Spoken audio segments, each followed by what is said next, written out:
Hey, what's happening? Thanks for joining us today on Cinema Recap. We're going to touch upon one of the classics, Free Willy. And that, gentlemen, is our show! Spoilers ahead. Our story starts with a beautiful shot of the ocean, open and vast. A pod, is that what you call a group of orcas, are swimming in the waters, breaching the waves and leaping around, all happy and free. But this picturesque scene is about to be shattered. They're being watched by men on boats, who spy on him through binoculars. The men start up their engines and begin to circle him, setting up a trap, a net wall, while one man standing at the front of one of the boats bangs two oars together to scare him, driving them in the direction they need. They have their sights set on a single orca, a young male who becomes separated from his mother and the rest of the family. The orcas call to each other, but his family can't help him, and so swim off, away from the men in boats, and back out into the ocean.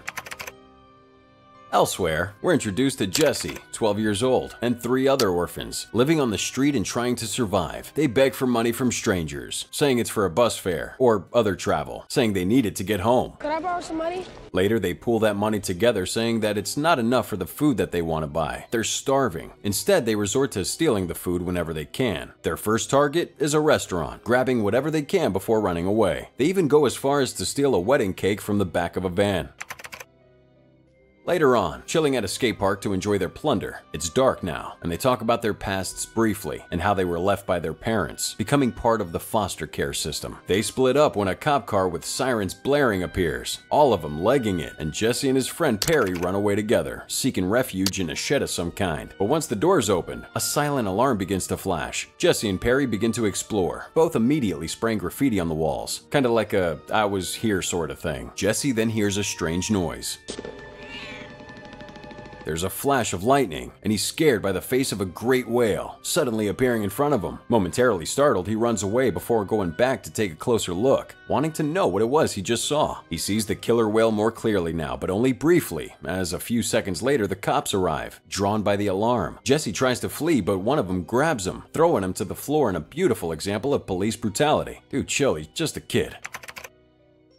Now the next day, Jesse is picked up by a man called Dwight, a social worker, and sort of a guardian figure. He reads Jesse his charges: breaking and entering, malicious mischief, vandalism, and resisting arrest. Jesse is lectured further by Dwight, who's telling him that he's lucky to have kept it out of court, and if he continues this bad behavior, he's gonna be in baby jail, juvenile hall. Dwight tells Jesse he has to clean up this mess he made at the adventure park, the graffiti, and that is his probation. Once he's done lecturing him, Dwight tells him that the placement is still on, and that his new parents are ready to take him, despite his criminal activity. Dwight asks him if he has any questions, and Jesse does. He wants to know if anyone has heard from his mom, but no one has heard from her in 6 years. Jesse's clearly very disappointed to hear this. And now Jesse's taken to his new home. The parents and Dwight make their introduction and talk a little bit. His adoptive mom, Annie, takes Jesse inside, while Dwight and the new dad, Glenn, fill out some paperwork. His new mom tries to get to know Jesse over dinner, but he says that he's not interested in anything, instead choosing to pile his plate high with food. Glenn's asking Jesse what he's into, and he rudely replies, I'm not into talking while I'm eating. Honestly though, I can relate to that. Later that night, Jesse's given his new room. The view is legit gorgeous, but Jesse only looks around suddenly while Annie tells him about the things they bought for him, clothes and stuff. They say goodnight to him and he sits on the bed. He brings out a harmonica, sighing tiredly before beginning to play. The next day, Jesse makes his way back to the aquatic theater to clean up the graffiti as part of his probation. He meets up with a man called Randolph, the guy who owns the whale, and Jesse introduces himself. Well, sorta. He first walks into his home uninvited, a cottage by the water, and starts touching things without permission. Jesse finds a shelf with ornaments on there, one of which is a clay sculpture of a killer whale. Randolph welcomes back the artist and brings Jesse back to the observation room to start cleaning the graffiti. Here he gets a closer look at the killer whale that scared him earlier, and he goes above ground, wanting to see the whale better. Randolph finds him here and tells Jesse about the whale, whose name is Willy. Jesse continues with his cleaning job, taking a short break to watch the seal show, where he sees a woman performing with two sea lions. Once the sea lions are gone, Willy's let out into the enclosure so the small audience can see him. As Jesse watches, the woman who is training the sea lions, named Ray, introduces herself, asking him if he likes whales. Jesse says that he likes this one. Ray's an animal trainer and a vet person, by the way, telling Jesse to be careful around Willy because he doesn't like anybody, and that he's a special case. Jesse moodily replies, Who is it? As the sun begins to set, Jesse, now in his new home, watches the sky. Glenn comes out to speak to him, trying to bond with Jesse, who only shrugs him off. Glenn tells him some rules. Be home at a certain time, tell us where you're going if you're gonna leave, so on and so forth.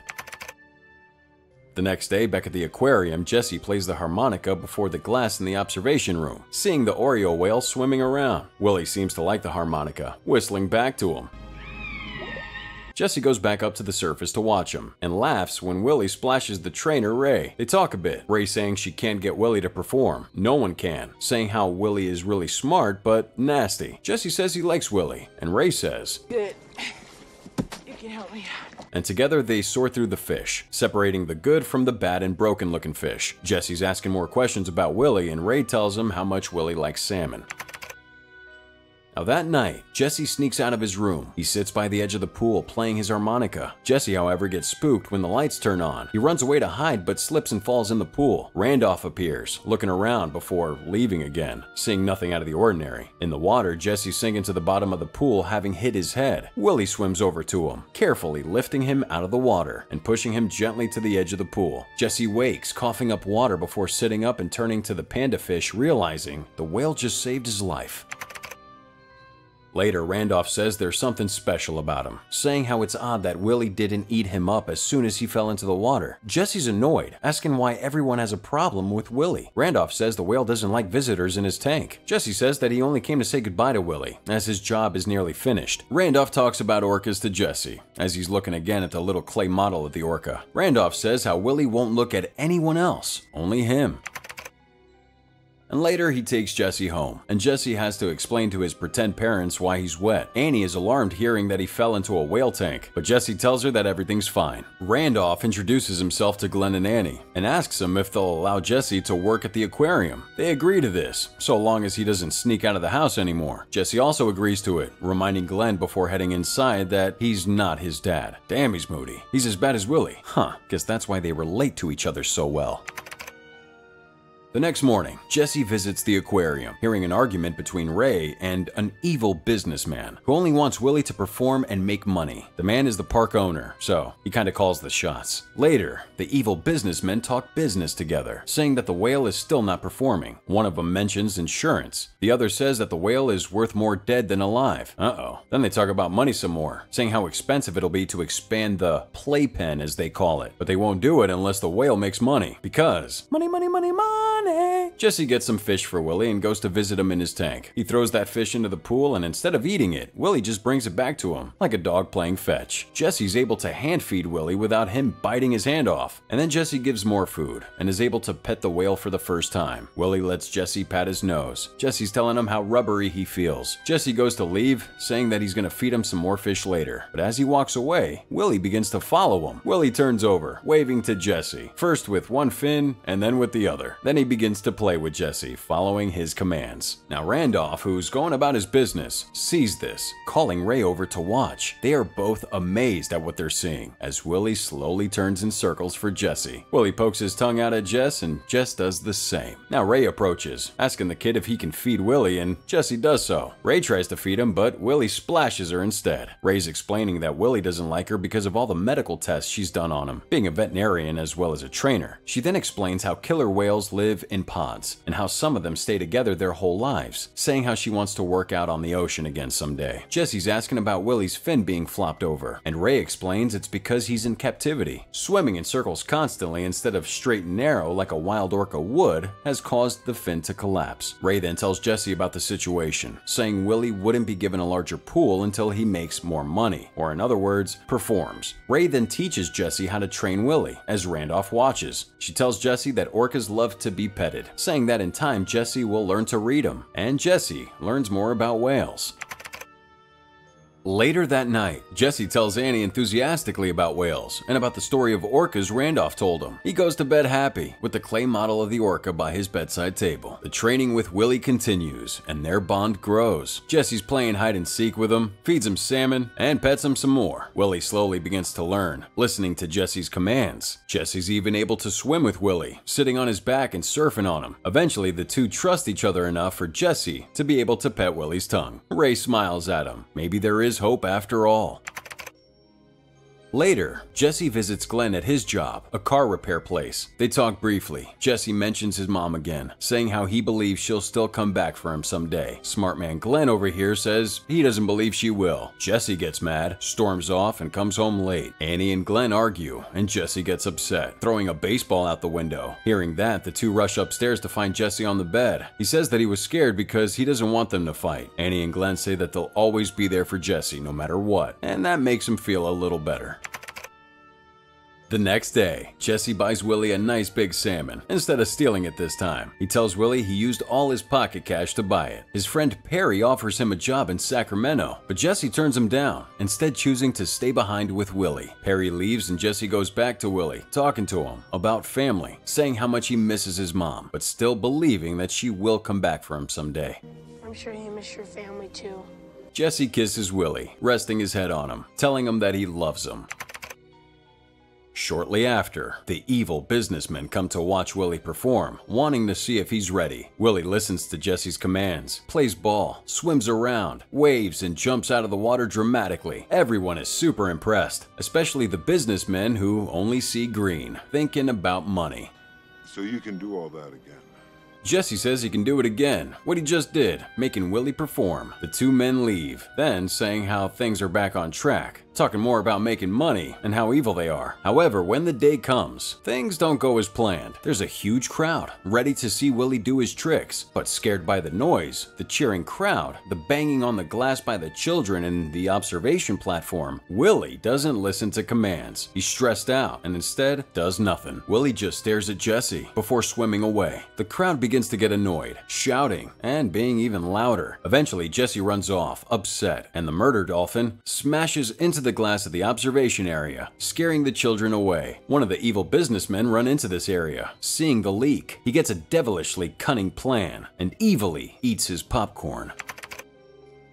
Meanwhile, everyone's trying to comfort Jesse, but Jesse's not listening to Annie or Glenn. He won't even listen to Dwight. Jesse snaps back, saying that he doesn't want to be here and that he wants to find his mom. Dwight reminds him of the day his mom abandoned him, saying he has two people who care for him, Annie and Glenn, and they're waiting a short distance away. But Jesse only snaps back at Dwight before running away, and he looks back at the card his friend Perry gave him, thinking now about following him to Sacramento, instead of staying here with Willie, Annie, and Glenn. Now upset with Willie, Jesse visits him. He's asking what happened earlier. Willie begins to cry, making that awful noise he did before. Jesse says goodbye to Willie, saying he's leaving to go to California. But just as he's walking away, he hears more crying. This time, the crying is outside the walls, out towards the sea. Jesse climbs the wall to look out to the ocean and sees a pod of orca, Willie's family. Jesse turns, looking back towards Willie's pool. He sees a flashing light under the water. Running to the observation deck, he sees Willie's tank has been deliberately opened. It's now leaking water everywhere. It was the bad guys. They made a hole in Willie's tank. Jesse runs to Randolph's cottage, banging frantically on his door. They decide the only thing they can do now is free him. Free Willie. The tank is beyond repair, and if Willie doesn't have water, he'll dry out and die. Jesse tells Ray of their plan, saying that the bad men are trying to kill Willie, and Willie misses his family, and that's why he's acting up. Not knowing what else to do, Ray agrees to help him and get Willie back to his family. Ray turns on the water in an attempt to slow down the sudden drop in water level, but the glass in the observation deck, having been damaged, breaks, and the water drops even further. Trying to encourage Willie to swim into the net, Jesse jumps into the water with Willie, and Willie allows himself to be lifted by the crane out of the water. Jesse sits on his back, patting him, reassuring him, telling him that everything is going to be alright. Willie is lifted by the crane, gently lowered on the back of a trailer in the parking lot. Ray tells Jesse that Willie has been moved before, and as long as he stays wet, he's going to be fine. Randolph's asking how they're going to move him.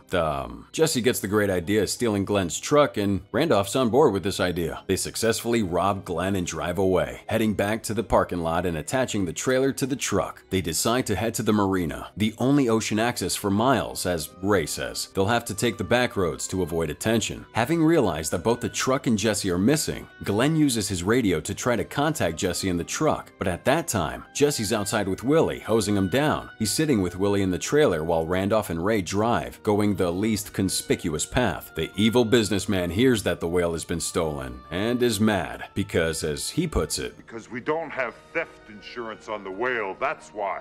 In all seriousness, someone stealing a whale is pretty unlikely. Randolph and Ray reach a block in the road, realizing they're gonna have to turn around. But as Randolph is reversing, the trailer slips, sliding down the slope. Ray and Jesse yell at Randolph to stop the truck. Annie and Glenn are out looking for Jesse and the stolen pickup truck. Glenn's asking the policeman about that truck. The whale yours too?